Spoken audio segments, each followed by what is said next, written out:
Hi guys, it's Patrick from Patrick and Friends Music here. Today I have my good friend and a special guest for this bonus video, Jeremy Quickie. I mean, I started using this in maybe 2015, 2016, but it's basically a Windows 95 computer. And it was really difficult to use, especially because, and I didn't realize this at the time. So I bought it off Reverb. They did like this custom paint job. They added these wood panels on the side and they painted it all over black. And it looks really great. And that's why I bought it. And then I realized that like all of these buttons are supposed to have labels for what they do. And he just painted right over all those labels. So I basically had to learn this thing blind.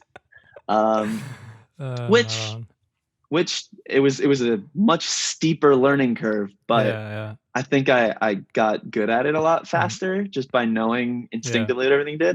So how important, and especially nowadays, how important do you think it is to be multi-dimensional as a person in the industry? Oh yeah. I mean, if you're not multi-dimensional, you're just not going to do a lot of stuff. Unless you're just that incredible, obviously. Like there are exceptions in everything, but yeah. There's a lot of conversations going on, and just like in all of the arts, about how with the rise of streaming of music and movies and stuff and the internet, monoculture is sort of disappearing, where maybe 20 years ago, 30 years ago, roughly everyone in, if not the world, at least like the United States, there was like a couple things happening that everybody knew about and everybody loved. Specific sitcoms, specific bands, just different things that like dominated culture. But now that more and more people are getting basically unlimited access to unlimited content, and I was after each track and talk about it. So I think that's a great opening tune. So what I really like about Benson is because if you ever heard of George Benson, he's kind of a crossover artist between jazz, blues, and pop. So he really knows how to frame an album, meaning, what track should go where and what the vibe of each track should be. So I think that's a great opening track. I think if you notice in a lot of jazz, there's a thing called a walking bass line where the bass line is constantly moving and kind of changing with the chords. This is more of a vamp sort of vibe going on, meaning that the bass player and the harmony is basically playing the same thing almost the whole song.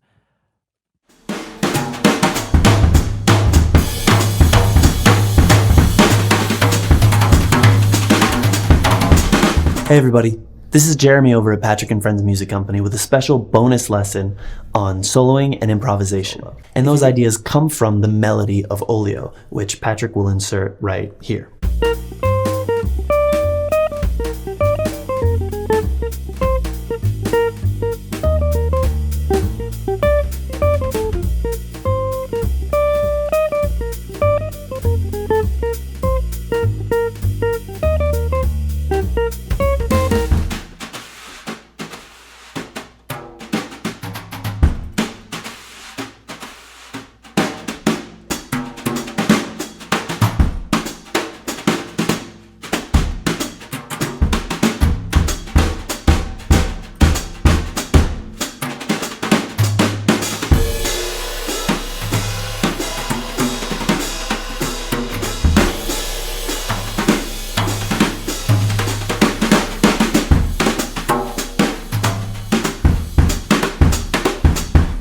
It's like a lot of people, I think a lot of beginners, when they write music, they're like, okay, melody, then we have this part, then we have this part, and then we end on the melody, and then we kind of go out.